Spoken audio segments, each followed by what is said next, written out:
Hello বন্ধুরা, সবাই কেমন আছো? আশা করছি সবাই খুব ভালো আছো আর আমি তো খুবই ভালো আছি। আজ তোমাদের জন্য নিয়ে চলে এসেছি নতুন একটা রেসিপি। আর এতক্ষণে তোমরা হয়তো বুঝতেই পেরে গেছো যে আজ আমি কি করতে চলেছি। আজ করব বেগুন পোড়ার রেসিপি বা বেগুন ভর্তা। তার জন্য এখানে দুটো বড় সাইজের বেগুন নিয়ে নিয়েছি, আর নিয়ে নিয়েছি রসুন কুচি, একটা গোটা টমেটো আর 4টে কাঁচা লঙ্কা, আর কুচিয়ে নিয়েছি ধনেপাতা আর পেঁয়াজ। তো প্রথমেই আমি বেগুনগুলোকে ভালো করে পরিষ্কার করে ধুয়ে নিয়েছি। নিয়ে বেগুনের দুদিকে একটু হালকা চিড়ে দিয়ে তার ভিতরে আমি গোটা কাঁচা লঙ্কাগুলো ঢুকিয়ে দিলাম। তারপরে একে একে সর্ষের তেল দিয়ে আমি বেগুন দুটোকে ভালো করে মাখিয়ে নেব, কারণ সর্ষের তেল দিলে বেগুনগুলো তাড়াতাড়ি হয়ে যায় আর ভেতরে শক্তও থাকে না। তারপরে যে টমেটোটা আমি এখানে নিয়েছিলাম সেই টমেটোটাতেও একটু তেল মাখিয়ে নিলাম। তারপরে রুটি ভাজার যে বেরি পাওয়া যায় সেই বেরিটা দিয়ে আমি এখানে বেগুনগুলোকে পুড়িয়ে নেব। আর উনুনের আগুন হলে তো খুবই ভালো হয়, উনুনের আগুনে বেগুনগুলো ভালোভাবে পোড়ানো যায় সব দিকে। তো আমার এখানে উনুনে আমি যাইনি, তো গ্যাসেই করে নিচ্ছি। তার জন্য যে রুটি ভাজা যে বেরি পাওয়া যায় সেই বেরির সাহায্য আমি এখানে নিচ্ছি। তো বেগুনগুলোকে ভালো করে উল্টিয়ে পাল্টিয়ে আমি পুড়িয়ে নেব। বেগুন পোড়ার রেসিপি কাটা বেগুন দিয়েও করা যায়, তবে এই গ্ল্যামার বেগুন দিয়ে মানে এই কালো বেগুনের রেসিপিটা সবথেকে টেস্টি হয়। তো সেই জন্য আমি এখানে কালো বেগুন দুটো নিয়ে নিয়েছি আর ভালো করে উল্টিয়ে পাল্টিয়ে পর আমি পুড়িয়ে নিচ্ছি। তোমরা বাড়িতে কিভাবে বেগুন পোড়া রেসিপি করো সেটাও অবশ্যই আমাকে কমেন্ট করে জানিও।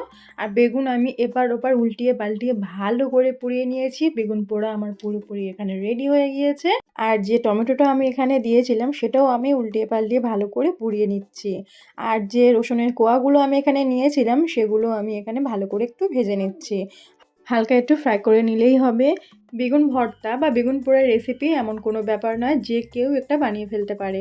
তো বেগুন পোড়াগুলো আমার এখানে ঠান্ডা হয়ে যাওয়ার পর বেগুন পোড়ার কালো জামাগুলো খুলে দিয়ে এখানে আমি বেগুন ভর্তাটা ভালো করে মাখিয়ে নেব।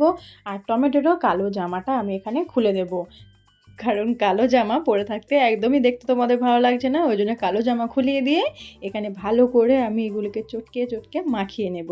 আমরা বাঙালি বস, যদি হাত দিয়ে না চটকিয়ে ভর্তা মাখালাম তো আর বাঙালির নামটাই কোথায় থাকলো।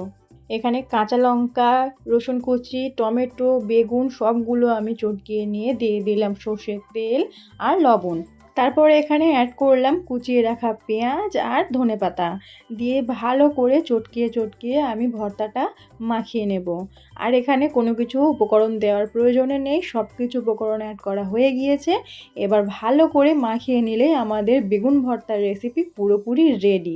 আর এই শীতকালে গরম ভাতের সঙ্গে এই গরম গরম বেগুন পোড়াটা হলে তো আর কিছুই যায় না। তো আমার এই রেসিপিটা দেখে ঝটপট সব বাড়িতে বেগুন পোড়া বানিয়ে ফেলো। আর কেমন টেস্ট হয় অবশ্যই আমাকে কমেন্ট করে জানিও। আর আমার এই রেসিপিটা ভালো লেগে থাকলে লাইক কমেন্ট শেয়ার করে দিও। আর আমার চ্যানেলে নতুন বন্ধু হয়ে আমার এই রেসিপি দেখে থাকলে চ্যানেলটি সাবস্ক্রাইব করে আমার পাশে থেকো। সবাই ভালো থেকো, টাটা।